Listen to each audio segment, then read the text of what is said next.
Hello, this is response to Dropbox 5.2, the video, The Difference Between Us.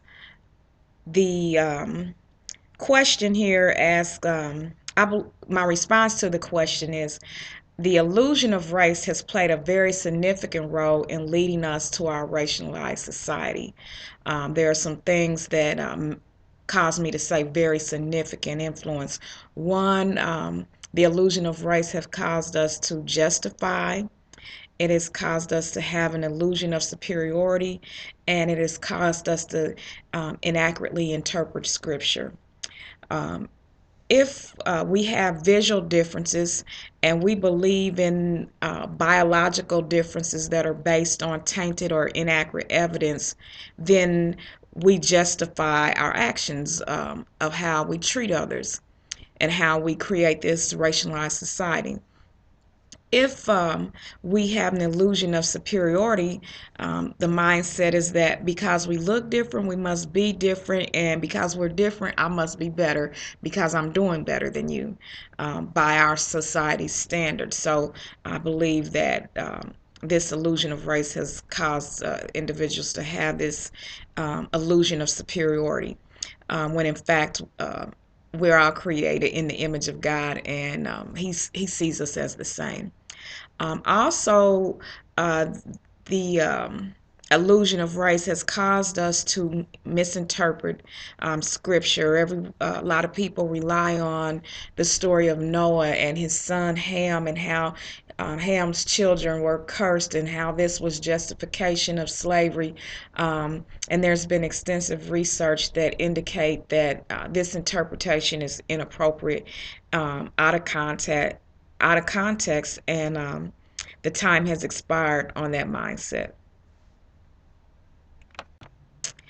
The illusion of race has influenced my thinking of others. I can admit that. However, my spiritual eye has caused me to see things more clearly.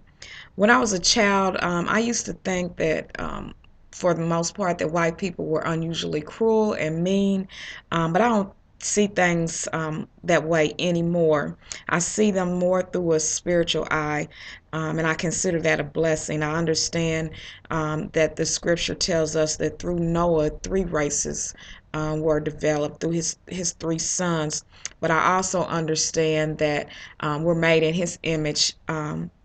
That being said, I recognize the visual difference that lie between the races, but don't believe any race is superior to another.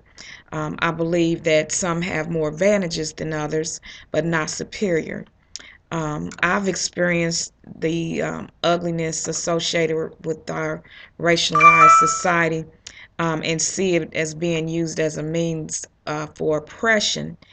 However, I also recognize the beauty of diversity, and I believe that God intended it to be that way. Um, I believe that God has this miraculous, beautiful recipe of how to create these cupcakes. So he takes a dash of this, a dash of that, mixes up these ingredients, pours it out into the pan, bakes them at various degrees, and the end result is that we're all cupcakes. However, we have a different flavor. The icing on the cake is what gives us a little variety and a little different flavor. But we're all cake, and God said we're all good and we're all made in his image. So that being said, um, that is how I have progressed in my how I view racialized society. What has held significant meaning for me from this video, or really impacted me, was one, I like when they said we're all mixed. I was tickled by that. And they said that humans are the most similar among all species. I believe this to be true, and I like the way it was stated because we should be very similar if we're all created from the same source and from God. So I really like that. Um, Also, it brought attention to the fact that race plays a role in where you live, where you go to school, where you work, your ability to have insurance. All these things influence your outcome in life, and they have nothing to do with race other than the fact that that is how society is controlling some individuals. Questions that were raised for me. I am really curious about the Wind Tribe from the Blue Hills of Virginia, this mixed group of people that were spoken of. I really want to know what happened to them, how were they treated. I believe that because they were able to pass as white, this struck fear in a lot of racist people. So I'm really interested in learning what happened to those individuals, and I'll do some research. Now, what stirred emotion for me was that they found no real genetic markers for race. We put so much emphasis on this because of the visual differences, but really no basis for real genetic markers. That was interesting to me. Also, the clarification about sickle cell. My cousin is married to a lady who she died of sickle cell, and it was a painful experience. And I've seen pictures of KKK rallies where they held signs up that says sickle cell was God's cure to wipe out the African American race and whatnot, when in fact the disease has nothing to do with race, but more to do with being born in regions of the world where malaria is a problem. So that stirred emotion for me. And also, mostly, the comment that this problem of race, we made it and we can unmake it. We can confront the enormous errors associated with our race problem. That I would say that stirred me the most. Finally, how will all of this affect the way that I do ministry in the future?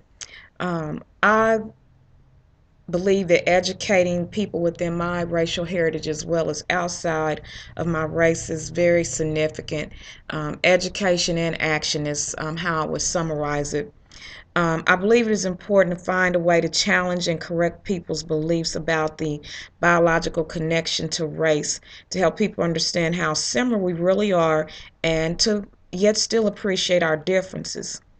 Um, Publishing this information and making it more widely known is also important to me. The misconducted scientific projects of the past that justified some of the uh, racialized behaviors that we have were widely accepted and widespread. It was just assumed that this was accurate. So I believe it is necessary to challenge belief systems based on that information, and share the corrected, updated information. Would be a good thing to do. I understand that this won't be an easy task, and it won't be as well accepted as uh, as I would like for it to be. But furthermore, my consciousness has really been on alert after reading Emerson and Smith. Um, I now have a different understanding of homogeneity of religious congregations. For the most part, um, the black church, African Americans have found safety within the black church. And this is very important because we have not always felt safe in other settings in society. And so we cling to this very tightly. But I feel like it is in order to help my congregation as well as others understand how doing this only increases our racialized society. We have to bond within groups, and there's ways to do that. So I'm motivated to take action as a result of this workshop's reading and videos. I applaud you because the work that you have assigned for us, I found great meaning in.